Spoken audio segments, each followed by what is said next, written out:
आणि आताही सांगतो की कोणी काही म्हणत असलं तरी माननीय उद्धव ठाकरे आणि माननीय राज ठाकरे यांच्यातला संवाद, व्यक्तिगत आणि राजकीय नातं हे अत्यंत घट्ट झालेलं आहे.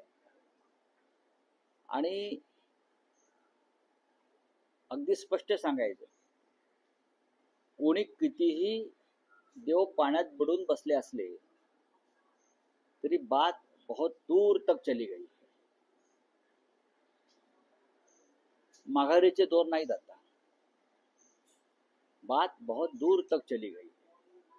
प्रकरण फार पुढे गेलेलं आहे. त्याच्यामुळे कोणी कुठल्या मेळाव्यात कोणी काय वक्तव्य केलं, आम्ही नंतर पाहू, हे कसे एकत्र येतात, तुमच्या छाताडावरती पाय रोवून ठाकरे बंधू या क्षणी उभे राहायच्या मनस्थितीमध्ये आहे. काल ते नक्कीच आमच्या एका घरातल्या कौटुंबिक सोहळ्याला बराच वेळ एकत्र होते. नंतर ते मातोश्रीवर एकत्र गेले, दोघात चर्चा झाली आणि मी सांगतो चर्चा राजकीय झाली. चर्चा राजकीय झाली. राऊतसाहेब, गेल्या 20 वर्षातला इतिहास बघितला आणि 2 महिन्यातला जर घडामोडी बघितल्या, 2 महिन्यात 5 वेळा राज ठाकरे उद्धव ठाकरे भेटले आहेत. रेकॉर्ड ब्रेक बैठका दोन भावांमधल्या म्हणता येतील. पण जी कार्यकर्त्यांना, पत्रकारांना, तुमच्या राजकीय विरोधकांना उत्सुकता आहे, ऑफिशियल राजकीय काय असतं हे? ऑफिशियल म्हणजे काय असतं मला माहित नाही. काय असतं ऑफिशियल?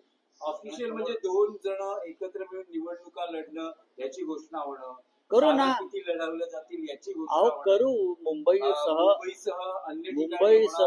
मुंबईसह महाराष्ट्रामध्ये 27 महानगरपालिका आहेत. हा काही खेळ आहे का? नाही. अत्यंत काळजीपूर्वक प्रत्येक जागांवर, पॅनलवर चर्चा होणं गरजेचं आहे. आणि प्रत्येक महानगरपालिकेची परिस्थिती वेगळी आहे. मुंबईची वेगळी आहे, ठाण्याची वेगळी आहे, कल्याण, डोंबिवली, नाशिक, पुणे, प्रत्येक महानगरपालिका हद्दीत राजकीय आणि इतर परिस्थिती फार वेगळी आहे. कुठे एकाच एक आहे, कुठे पॅनल सिस्टीम आहे, कुठे 4चं पॅनल आहे, कुठे अजून काय आहे, या सगळ्या रिझर्वेशन्स कुठे आहेत, या सगळ्यावरती आमच्या चर्चा होते ना. आणि प्रत्येक महानगरपालिकेमध्ये दोन्ही पक्षाचे प्रमुख लोक चर्चा करतात. तिथे आम्ही असायला पाहिजे असं नाही. स्थानिक लेवलला जे प्रमुख लोक आहेत दोन्ही बाजूचे, त्यांनी चर्चेचा अंतिम टप्पा गाठलेला आहे. नाही रावसाहेब, तुम्ही म्हणाल की प्रत्येक ठिकाणी राजकीय स्थिती वेगळी आहे. मुंबईमध्ये वेगळी आहे, ठाण्यात वेगळी आहे, पुण्यात वेगळी आहे. असं असताना 2 दिवसापूर्वी जितेंद्र आव्हाड, अविनाश जाधव, राजन विचारे अशी एक बैठक झाली. तर ठाण्यात काही वेगळा फॉर्म्युला म्हणजे मविया आणि राज ठाकरे एकत्र असं काही आहे का? राज ठाकरे कालच्या आमच्या कौटुंबिक सोहळ्याला सुप्रियाताई सुळे सुद्धा होत्या बरं का. म्हणजे मविया आहेतच ना. मविया कुठे गेलेली नाही सोडून आम्हाला. महाराष्ट्र विकास आघाडी जी आहे तिचं अस्तित्व कायम आहे, तिचं कार्य कायम आहे, तिची भूमिका कायम आहे आणि तिचं महत्व कायम आहे. महानगरपालिकेसंदर्भातला एक वेगळा विचार असतो. त्याच्यामुळे कुठे महाविकास आघाडी कोणाला आम्ही सामान घेऊ शकतो किंवा कुठे शिवसेना मनसे महाविकास आघाडीतल्या घटकांना सामावून घेऊ शकतो, ही एक साधी प्रोसेस नाहीये. त्याला एक इंग्रजीमध्ये तुम्ही लॉंग टर्म प्रोसेस म्हणतो आपण. कारण इतक्या महाराष्ट्रातल्या प्रत्येक ठिकाणी वेगळी गणित आहे आणि ती तशीच राहणार, त्यात बदल होणार नाही. कुठे शिवसेना मनसेच चालू शकते, कुठे महाराष्ट्र विकास आघाडी बरोबर सोबत घ्यावी लागेल, कुठे फक्त शिवसेना असेल, कुठे मनसे असेल, कुठे काँग्रेस असेल, कुठे राष्ट्रवादी असेल. त्या प्रत्येकाबरोबर त्या भागामध्ये एकत्र बसून काम करून आम्हाला फायनल फॉर्म्युला ठरवावा लागेल. पण किती अशा महापालिका साधारणपणे प्रायमरी लेवलला जर चर्चा झाली असेल तर किती महापालिका? महाविकास आघाडी सर्वत्रच आहे. शिवसेना मुंबई तर आहेच, ठाणे आहे, कल्याण डोंबिवली आहे, पुणे आहे, नाशिक आहे. या महत्वाच्या महानगरपालिका आहेतच ना. त्याच्याविषयी माननीय उद्धवजी आणि माननीय राज ठाकरेंमध्ये एकमत आहेच. या प्रमुख महानगरपालिकांवरती आपल्याला काम करावंच लागेल. याशिवाय अशा अनेक महानगरपालिका आहेत तिथे शिवसेना तर आहेच, पण अनेक भागामध्ये मनसे आहे. त्यांचं कुठे मदत घेता येईल? काही ठिकाणी फक्त राष्ट्रवादीची ताकद आहे, विदर्भात अनेक ठिकाणी काँग्रेसची ताकद आहे. या सगळ्याचा विचार या सगळ्या पुढल्या निवडणुकात करावा लागेल. नाही, पण राऊतसाहेब, निवडणुकांनंतर महापौर कोणाचा होणार याविषयी दावे केले जातात. मग महायुती तुम्ही दावे होतात की महायुतीचा होईल, भाजपचा होईल, शिवसेनेचा आता होईल? तुम्हाला तसा राज ठाकरे आणि उद्धव ठाकरे यांच्यातही दावा केला जातो. तुम्ही म्हणतात की शिवसेनेचा महापौर होईल, राज ठाकरेंच्या पक्षाचे नेते म्हणतात आम्ही मनसेचा महापौर होईल. असं कोणी म्हणालेलं नाहीये. ना राज ठाकरे साहेबांनी सांगितलं ना उद्धव ठाकरे साहेबांनी सांगितलेलं आहे. मुंबईचा महापौर मराठी होईल आणि तो अस्सल भगव्या रक्ताचा मराठी बाण्याचा होईल. आणि हे मराठी बाण्याचे जे आहेत ते भारतीय जनता पक्ष किंवा मिंदे सांगतात बरं का, तसे नाहीत. दिल्लीचे जोडे उचलणारा कोणीही माणूस मुंबईचा महापौर होणार नाही. जो हुतात्मा चौकात जाऊन आमच्या 105 हुतात्म्यांपुढे साष्टांग दंडवत घालील आणि इथे महाराष्ट्राची गर्जना करेल असाच महापौर होईल. आणि ते जे रक्त आहे, तो बाणा आहे, तो शिवसेना आणि मनसे या दोन पक्षामध्ये आहे. या क्षणी मराठीसाठीच निर्माण झालेले आणि मराठी अस्मितेसाठीच लढणारे हे दोन पक्ष आहेत.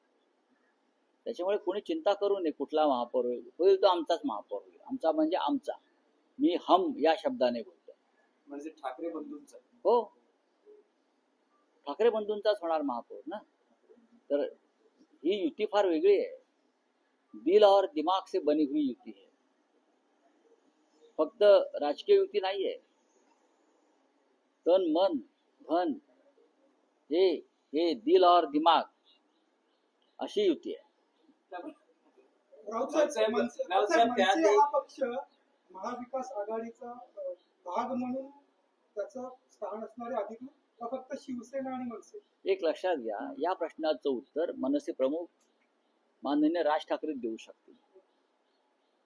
या प्रश्नाचं उत्तर तुम्ही जो प्रश्न विचारला हा प्रश्न का पहिल्यांदा आलेला नाही. महाराष्ट्रात महाविकास आघाडी आहे, त्या शिवसेना प्रमुख पक्ष आहे. एक नवीन पक्ष येणार असेल या क्षणी आम्ही विचार करतोय मुंबईसह काही महानगरपालिकांचा. आणि हे गणित, ही चौकट वेगळी आहे. महाविकास आघाडी विधानसभेसाठी निर्माण झाली ना, मग स्थानिक स्वराज्य संस्थांसाठी वेगळं गणित निर्माण करू. त्यात कोण कुठे असेल याचा नक्की आम्ही अभ्यास करू. नाही, पण तुम्ही राज ठाकरेंना आवाहन करता का? कारण तुम्ही आम्ही कशाला आवाहन करू आहोत आणि ना. आता राजकीय युतीचे या नव्या युतीचे शिल्पकार किंवा मध्यस्थही म्हणून बघितले जातात, दुवा म्हणून बघितला जातात. तर तुम्ही राज ठाकरेंना आवाहन कराल का की महाविकास आघाडीचे दरवाजे त्यांच्यासाठी खुले? बघा, तो अधिकार माझा नाही. महाविकास आघाडी ही एका पक्षाची बनलेली नाही. महाविकास आघाडी 3 प्रमुख पक्ष आहेत आणि त्या 3 प्रमुख पक्षांची महाविकास आघाडी बनलेली आहे. मनसे हा एक स्वतंत्र बाण्याचा पक्ष आहे. ते स्वतंत्रपणे निवडणुका लढवतात, बरोबर आहे. या क्षणी शिवसेना आणि मनसे यांच्यात चर्चा सुरू आहे, हे मी तुम्हाला सांगू शकतो. त्याचा अर्थ महाविकास आघाडीतून आमचे संबंध कसे आहेत? उत्तम. शिवसेनेचे महाविकास आघाडीशी उत्तम संबंध आहेत आणि महाविकास आघाडीच्या नेत्यांचे राज ठाकरे यांचे उत्तम संबंध आहेत. हे महाराष्ट्राचं राजकारण आम्ही या पद्धतीने करतोय. भाजपच्या द्वेषपूर्ण पद्धतीने आम्ही राजकारण कधीच करणार नाही आणि राज ठाकरे करत नाहीत. नाही, पण राज ठाकरे आणि उद्धव ठाकरे एकत्र आल्याने काही फरक पडत नाही असा दावा महायुतीचे नेते करतात. काय असतं महायुती? झंझट काय? भाजप, शिवसेना, शिंदे, एनसीपी, अजित पवार बघा, हे महायुती आहे. अजिबात नाही. हे जे काय तुम्ही शिंदे वगैरे म्हणताय तो भाजपचाच पक्ष आहे. ती अमित शहाची कंपनी आहे बेनामी. त्या कंपनीतले 90% शेअर जे आहेत ते अमित शहाचे आहेत. त्याच्यामुळे ती महायुती वगैरे मानत नाही. अजित पवारांचा जो काय पक्ष आहे ती कंपनी आहे, ती सुद्धा अमित शहाचीच आहे आणि मुख्य कंपनी भाजप आहे. हे शेअर होल्डिंग्स आहेत सर. आम्ही या पद्धतीने करतोय. भाजपच्या द्वेषपूर्ण पद्धतीने आम्ही राजकारण कधीच करणार नाही आणि राज ठाकरे करत नाहीत. नाही, पण राज ठाकरे आणि उद्धव ठाकरे एकत्र आल्याने काही फरक पडत नाही असा दावा महायुतीचे नेते करतात. काय असतं महायुती? झंझट काय? भाजप, शिवसेना, शिंदे, एनसीपी, अजित पवार बघा, हे मुळात महायुती आहे. अजिबात नाही. हे जे काय तुम्ही शिंदे वगैरे म्हणताय तो भाजपचाच पक्ष आहे. ती अमित शहाची कंपनी आहे बेनामी. त्या कंपनीतले 90% शेअर जे आहेत ते अमित शहाचे आहेत. त्याच्यामुळे ती महायुती वगैरे मानत नाही. अजित पवारांचा जो काय पक्ष आहे ती कंपनी आहे, ती सुद्धा अमित शहाचीच आहे आणि मुख्य कंपनी भाजप आहे. हे शेअर होल्डिंग्स आहेत सगळे. या सगळ्या बेनामी प्रॉपर्टी अमित शहाच्या आहेत. ती महायुती वगैरे सोडून द्या. अमित शहाला वाटेल तेव्हा ती कंपनी बंद करते. महाविकास आघाडी खरी आणि शिवसेना मनसे युती खरी. रावसाहेब, अमित शहाचा विषय काढला. काल अमित शहा महाराष्ट्रात अहिल्यानगर जिल्ह्यात होते. त्यावेळेस त्यांनी असं म्हटलं आहे की राज्य सरकारनं पूरग्रस्तांसाठी केंद्राकडे प्रस्ताव पाठवावा. केंद्र सरकार तातडीनं राज्य याचा सरकार अर्थ अजून प्रस्ताव पाठवलेला नाही. म्हणजे अमित शहानी काल देवेंद्र फडणवीस यांचा बुरखा फाडला, त्यांना तोंडावर आपटलं. म्हणजे अजूनही इतक्या दिवसानंतर सुद्धा राज्याचे मुख्यमंत्री देवेंद्र फडणवीस यांनी केंद्राकडे मदतीसाठीचा प्रस्ताव पाठवला नाही. तो पाठवा तर मदत मिळेल. म्हणजे एका अर्थानं अमित शहानी देवेंद्र फडणवीस एक अकार्यक्षम मुख्यमंत्री आहेत या बाबतीत, याच्यावर शिक्कामोर्तब केलं. अशा वेळेला मुख्यमंत्र्यांनी घाई केली पाहिजे, प्रशासनाने घाई केली पाहिजे की ताबडतोब आम्हाला मदत प्रस्ताव, हा एक तात्पुरता प्रस्ताव घ्या मुख्य, आणि पुढला प्रस्ताव तुम्हाला कायमस्वरूपी पाठवू आम्ही. पण अमित शहाने उघडं पाडलं सरकारला. याची कारणं मला माहीत नाही, पण माझं असं म्हणणं आहे की महाराष्ट्र सरकारने प्रस्ताव नसेल पाठवला, पण महाराष्ट्र पण तुमच्या देशातलाच एक भाग आहे ना. मग प्रस्तावाशिवाय तुम्ही मदत करू शकता. गुजरातला केलेली आहे. गुजरातला अशा प्रकारे ते वादळ एक कुठलं आलं होतं, तोकते काय फोकते बरं का, तेव्हा दिल्लीतून विमानात बसताना मोदींनी आणि शहांनी मदत जाहीर केली, हजारो कोटी रुपये. महाराष्ट्राला ती मदत तुम्ही का देत नाही? त्यासाठी तुम्ही प्रस्तावाची वाट का पाहताय? का एवढा तुमचा द्वेष महाराष्ट्राविषयी का तुमच्या मनात आहे? कोणता राग तुमच्या मनात आहे महाराष्ट्राविषयी? का शिवसेना तुमची अशी लढा देते आहे म्हणून? शिवसेना तुम्हाला मुंबईच्या लुटीमधला अडथळा ठरतोय म्हणून तुम्ही हे करताय का? मराठी माणसाशी तुम्ही अशा प्रकारे वाद निर्माण करताय? नाही, पण रावसाहेब एक असं आहे की शरद पवारांनी जो पूरभार ऊस उत्पादक शेतकऱ्यांकडून आकारला जाणार आहे राज्य सरकारकडून, त्याला विरोध दर्शवला आहे. 12 तारखेला एक ऊस उत्पादक कारखानदारांची ही बैठक त्यांनी बोलावलेली आहे. पण मुख्यमंत्री म्हणतात की हा पूरभार नाही, तर आम्ही कारखानदार जे आहेत त्यांच्याकडून मदत या माध्यमातून ते पैसे घेतो आहोत. हा कुठलाही भार नाही. आणि जे काट्याने जे हे करतात शेतकऱ्यांकडून, कारखानदारांकडून आम्ही ही मदत मागतो. अनेक कारखाने आमच्या लिस्टवर आहेत जे लुबाडणूक करत आहेत. मग गौतम अडाणी काय करतात? माझा देवेंद्र फडणवीस यांना सवाल आहे, शेतकऱ्यांचा ऊस घेणाऱ्या कारखान्यांवर हा भार लादण्यापेक्षा तुम्ही जे अख्खा महाराष्ट्र किंवा अख्खा देश गौतम अडाणीच्या घशात घातलेला आहे, धारावी दिलेली आहे, त्याच्यावरती भार लावा ना. त्याला जो FSI फुकट दिलाय, त्याला इतर गोष्टी फुकटात देत आहे, त्याला मिठागर फुकट दिली, त्याला टोल नाके फुकट दिली, त्याला खनिज संपत्ती विदर्भातली फुकट दिली. मग गौतम अडाणीकडून तुम्ही का भार लावत नाही? आमच्या शेतकऱ्यावरती आणि सहकारी कारखानदारीवरती तो भार लावताय.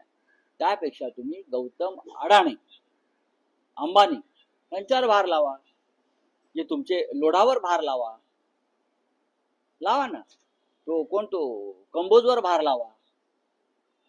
तुम्ही त्यांच्यावरती जो माणूस मुंबईमध्ये असं कोणतरी म्हटलं की भाजपचे 140 SRA प्रकल्प आहेत, हे पैसेच आहेत ना भाजपची, बेनामी संपत्ती आहे ना सगळी. ही गौतम अडाणीची सुद्धा बेनामी संपत्ती आहे मोदींची.